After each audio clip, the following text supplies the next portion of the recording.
মনত থাকিলে কাকো কোনো ধুমুহা বতাহ ওলাই দিব নোৱাৰে ভগা ডালত নকুলিপাত ওলাই আকৌ গছ গা গছ বগাই চাহ আৰু ফল দিয়াৰ ক্ষমতা ৰখাৰ দৰে সেইসকল ব্যক্তি সদায় কিন্তু সেই আত্মবিশ্বাস আৰু আত্মশক্তিৰ প্ৰবলত তেখেতসকলৰ যাত্ৰা অব্যাহত থাকে তাৰে এটা দৃষ্টান্ত শ্ৰী শেখৰ মজুমদাৰ আমি মাতিছো গুৱাহাটীত য'ত যেনেদৰে প্ৰয়োজন হয় নিজে কৰিব নোৱাৰিলেও কাৰোবাৰ যোগেদি ফোন কৰি হ'লেও কৰাব এতিয়া দোকানত থাকিব নোৱাৰে তেতিয়া কোনোবা এটা ল'ৰাক তাত ৰাখে আৰু তেখেতে সমাজৰ কামত দৌৰি ফুৰে কোনো অজুহাত নাই কোনো অজুহাত নাই কোনো ক্লান্তি নাই কোনো ভাগৰ আৰ্তজনৰ ফোন আহিলে চিধা লন মাৰিব ইফালে চিধাই হৈ থাকে এনে এটি ব্যক্তিত্ব উজ্জ্বল ব্যক্তিত্ব শ্ৰী শেখৰ মজুমদাৰ আৰু শেখৰ মজুমদাৰক আমি এগৰাকী নহয় দুগৰাকী ব্যক্তিৰ যোগিতাতে এইখন অৰ্পণ কৰিবলৈ চেষ্টা কৰিম আমাৰ সৰ্বাধ্যক্ষ শ্ৰী নবীন কলিতা মহন্ত আৰু আমাৰ শ্ৰী কৃষ্ণ গোস্বামী আন্তঃৰাষ্ট্ৰীয় সংগীত শিল্পী যি নেকি অসম নহয় ভাৰত নহয় ভাৰতৰ বাহিৰত গৈ বিভিন্ন ধৰণে সংগীতৰ ক্ষেত্ৰখনত আমাৰ অসমলৈকে গৌৰৱ কঢ়িয়াই শ্ৰী কৃষ্ণ গোস্বামী আৰু আমাৰ সৰ্বাধ্যক্ষ মহাপুৰুষ লোকক গলিৰ বনবতী লোকক উদ্ধাৰ কৰি আনি ভক্তিৰ পথত আৰোহ কৰি মুক্তিৰ পথত তেখেতক আগবঢ়াই গৈছে আজি আমি খুব সুখী হওঁ আজি আমি হেল্পিং হেণ্ড এছ'চিয়েশ্যন আৰু JNK নিজৰ দুইটো অনুষ্ঠানতে পৰিচালক সঞ্চালক তথা সমিতি বৰ্গলৈ দীনবন্ধু উপাধিৰে প্ৰথমতে সন্মানিত কৰিব খুজিছো দীনবন্ধু বেছি আমি প্ৰথমতে অৰ্পণ কৰিবলৈ আজিৰ পৰা দীনবন্ধু শেখৰ মজুমদাৰ দীনবন্ধু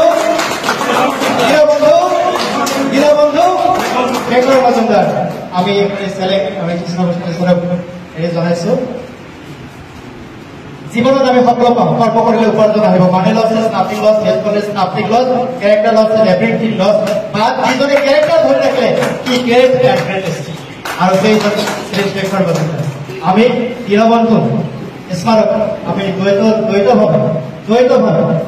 আপোনালোকৰ অনুৰোধ জনাইছো দুখীয়া কিয় কৰিছে জানে এইকাৰণে কৈছো তেওঁ কেতিয়াও পাহৰি যাব কাৰণ আগে পাছে দুজন হলে মই অকলে যাব পাৰো আৰু এনেদৰে আগবঢ়াই আমি আবেদন বিচাৰিছো এখনি গ্ৰন্থ আৰু এখনি সন্মান পত্ৰ আমি তেখেতলৈ আগবঢ়াইছো শেখৰ মজুমদাৰ নিজৰ এই কৰ্মব্যস্ততাৰ মাজত এই কৰ্ম কৰি যাওক আমাৰ যুৱ প্ৰজন্মৰ কাৰণে প্ৰেৰণা তেওঁ কেৱল নিজে ৰক্তদান নকৰে তেওঁ হাজাৰজন যুৱ প্ৰজন্মক ওলাই আনিছে ৰক্তদানৰ এই ক্ষেত্ৰখনত কিতাপ দিছে বহি দিছে আৰু পৰিধান কৰিব নোৱাৰা বস্ত্ৰজনক বস্ত্ৰ দিছে তেখেতৰ দোকানত গ'লে আপুনি কিতাপ বস্ত্ৰ আৰু তাত খাবলৈ ড্ৰাই ফ্ৰুট কিছুমান পাব তেওঁৰ দোকানত কেৱল ভৰিয়েই নাথাকে ভৰিৰ লগত সময়ৰ লগত সময় খৰচ মিলাই আৰু কিবা কিবি থাকে জীৱনত আগুৱাই দিবলৈ 2 মিনিট এইটো অনুভৱ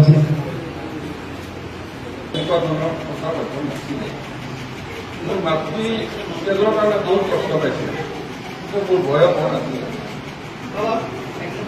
কেতিয়াবা আজি যদি ধৰি লোৱা যায় প্ৰথমতে মই মঞ্চত খাওঁ মোৰ জ্যেষ্ঠ প্ৰতিষ্ঠানত মই সেৱা দিছোঁ আৰু মোৰ সন্মুখত থকা মানৱ দৰ্শীসকলক মই শ্ৰদ্ধা মোৰ প্ৰথম কথা কি হৈছিলে সমাজ ব্যৱস্থা সামাজিক দায়বদ্ধতা আৰু আমি সৰু সৰু কামেৰে জীৱনৰ সুখাৰে উঠি ভাল কামবোৰ এনেদৰে আছে আহকচোন আমি ৰক্তদানে এখন সুন্দৰ আৰু মানৱতাৰ সমাজ কৰোঁ হয়তো সেই মানুহজন মোৰ আপোন নহয় কাৰোবাৰতো আপোন ৰক্তদান জীৱনদান ৰক্তদান মহান দান জীৱনৰ সুখ এইখিনিতে ভাল কামবোৰ এনেদৰে আছে এই মহামন্ত্ৰৰে আগবাঢ়িছিলোঁ এই বাটত এতিয়া মই 30বাৰে মই ৰক্তদান কৰিবলৈ সক্ষম হৈছিলোঁ কাৰণ মোৰ ব্লাড গ্ৰুপৰ বিলত আছিলে বি নিগেটিভ সেইকাৰণে মোৰ সেইখিনি সময়ত ইমান হোৱা নাছিলে আজিকালি যেনেকৈ যুৱ প্ৰজন্ম আগবাঢ়ি গৈ আছে এতিয়া শুভ লক্ষণ কিন্তু মই এটা কথা কওঁ আগত অলপ এজন বক্তাই কৈ গৈছিলে তেখেতে আছিল সন্মানীয় এজন ব্যক্তিয়ে হাত প্ৰতিঘাত আহিব ভাল কাম কৰিলে আপোনাৰ সমালোচনা আহিব মই এটা কথা ক'ব বিচাৰিছোঁ সেইসকল ব্যক্তি যিসকলে পক্ষে অলপ ভাগৰি যায় বা হতাশ হয়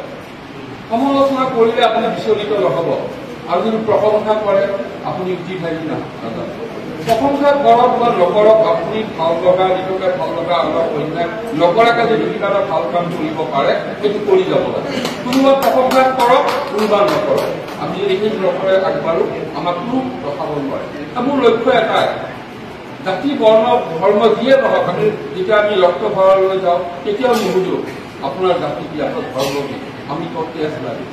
আৰু সেই কথাটো যদি আমি হৃদয়ংগম কৰিব পাৰোঁ, তেতিয়াহ'লে মই যিটো আমাৰ বাণী আহকচোন ৰক্তদানে সুন্দৰ আৰু মানৱতাৰ সমাজ কৰোঁ, সেইটো সাৰ্থক।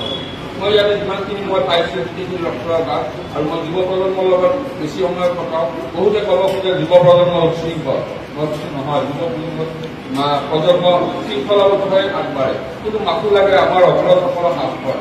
বহুতে আমি অগ্ৰজসকলে শক্তি কিবা এটা কথা কৈ দেখিলে তেওঁলোকৰ লগত আমি নিজৰ কথা নকওঁ, বা আমি কেতিয়াবা অগ্ৰজসকলক কথা বতৰা নাপাওঁ।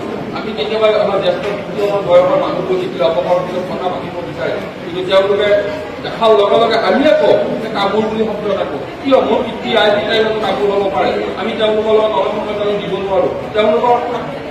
তেওঁলোকৰ অভিজ্ঞতাবোৰ আমি ইমান ধৰি ৰাখিব নোৱাৰোঁ। ইমান ব্যস্ত হ'লো আমি কিবা সন্ধানৰ পৰা আমি আঁতৰি আহি আছোঁ। আমি নিজকে কৰ্মব্যস্ততা বুলি কওঁ, ব্যস্ততা বুলি কওঁ। মই কওঁ 24 ঘণ্টাত মাত্ৰ 15 মিনিট দিয়ক। সুফলতে জানে, জানে, মই এটা কথাই কওঁ যে 24 ঘণ্টাত মাত্ৰ 15 মিনিট দিয়ক। 15 মিনিট বহুত ডাঙৰ কাম কৰিব নোৱাৰোঁ। আমি ৰাস্তাটো পাৰ কৰি দিব পাৰোঁ, কাৰোবাৰ ৰিক্সা শিকাই দিব পাৰোঁ, কাৰোবাৰ মোনাদিলেও আমি আগবঢ়াই দিব পাৰোঁ। আমি ভাল কামবোৰ য'তে পাওঁ তাৰ পৰা আৰম্ভ কৰিব লাগে। মই সেইকাৰণে কওঁ যে আপুনি আপোনাৰ 24 ঘণ্টাত ভাল কাম কৰক, আপোনাৰ ভাল কামত ব্যৱহাৰ কৰক। আপুনি দুটা কাম নকৰিলে আমি সমাজটো ধুনীয়া কৰিব পাৰিম। এটা হ'ল আমি কাকো শিক্ষা নকৰোঁ, কাকো সমালোচনা কৰোঁ, নিজৰ কাম নিজে কৰি যাম। এই কথাটো আমি নিজৰ কৰিব পাৰোঁ, আমি সমাজটো সুন্দৰ কৰিব পাৰিম। যিয়ে নহওক আজি এই মঞ্চত যি হেল্পিং হেণ্ডৰ অৰ্থটো কৈছে যে আমাৰ দুখন হাত দিছে, এখন নিজৰ কাৰণে ৰাখক, আনখন হাত আন এজনৰ কাৰণে আগবঢ়াই দিয়ক। সেয়া যদি আমাৰ উদ্দেশ্য হয় ভাল কামত, যে সমাজটো সুন্দৰ হ'ব। যতীন্দ্ৰনাথ কৃষ্ণ প্ৰভুক মই সমাধান আছোঁ, বৃহৎ অনুষ্ঠান বুলিয়ে কৈছোঁ। আৰু ইমান গৰমত অসমৰ বিভিন্ন প্ৰান্তৰ পৰা আমাক চিনাকি কৰিব এটা কৰি দিছে, কিন্তু আমাৰ পৰা ভাগ্য আমি প্ৰভুসকলক লগ পাইছোঁ। আৰু আমি এনেকৈ আমি সমাজখন ধৰি ৰাখিব লাগিব, দুখ দুখৰ সমবাক্য ল'ব লাগিব। আমি আমাৰ ওচৰ চুবুৰীয়াসকলৰ ল'ব লাগিব বা আমি ৰাখিব লাগিব। সেই কামবোৰেৰে আমি সমাজখন ধুনীয়া কৰিব পাৰিম। অকল আত্মকেন্দ্ৰিক হ'লে নহ'ব, আমি বিলাই আছে। আমি আজিও ৰাতিপুৱা মই দেখা কৰিছোঁ, আমি যিমান আমি যেতিয়া দিনটো আৰু লগৰ মাজত এটা সম্বন্ধ থাকে, আমি যেতিয়ালৈ দি থাকিম তেতিয়ালৈ এটা সমাজখন ঠিকে থাকিম। যেতিয়াই দিব নোৱাৰিম আমাৰ সমালোচনাখন আহি যাব। আমি সমালোচনাৰ ওপৰত আমি ভাল কাম কৰিব লাগিব। ধন্যবাদ সহকাৰে আজি এই যাত্ৰাখন অবিৰত যাত্ৰা, আমাৰ বহু যাত্ৰাখন অবিৰত বহুত কাৰণে তেখেতে হাতখন আগবঢ়াই দিছে। তেখেতৰ চিনাকি বহুত বেছি নহয়, কিন্তু তেখেতৰ এটা বহুত ভাল লাগে কৰ্ম উদ্যমতা, তেওঁ ভাগৰ নালাগে বুলি মই বুজি নাপাওঁ। মানুহ যদি দেখা পাওঁ ডিমাকুছিত অলপ চলি আছে, মই আপোনাৰ তাতে আহিম। অলপ পিছত দেখা পাওঁ তেখেতে বৰপেটাত এই স্কুটিখনেৰে গুচি গৈছে, সন্ধিয়া লগ পাওঁ তেখেতে নলবাৰীত আছে, ৱাৰিয়াৰ্ছৰ লগত কাম কৰি আছে। এনেকুৱা ধৰণৰ মানুহ এজন আমাৰ বহুত প্ৰয়োজন বুলি ভাবোঁ। তেখেতক আমি চিকিৎসাত আগবঢ়াব লাগে, পাৰে আগবঢ়াই। ধন্যবাদ। জয় জয় মানৱতাৰ জয়, জয় জয় ৰক্তদাতাৰ জয়, জয় আই। আমি সেই তেখেতসকলৰ কথাটো অকণমান গ্ৰহণ দিছোঁ। অলপ আগতে যি আমাক সত্ৰীয়া আৰু কল্পকাৰী নৃত্যজন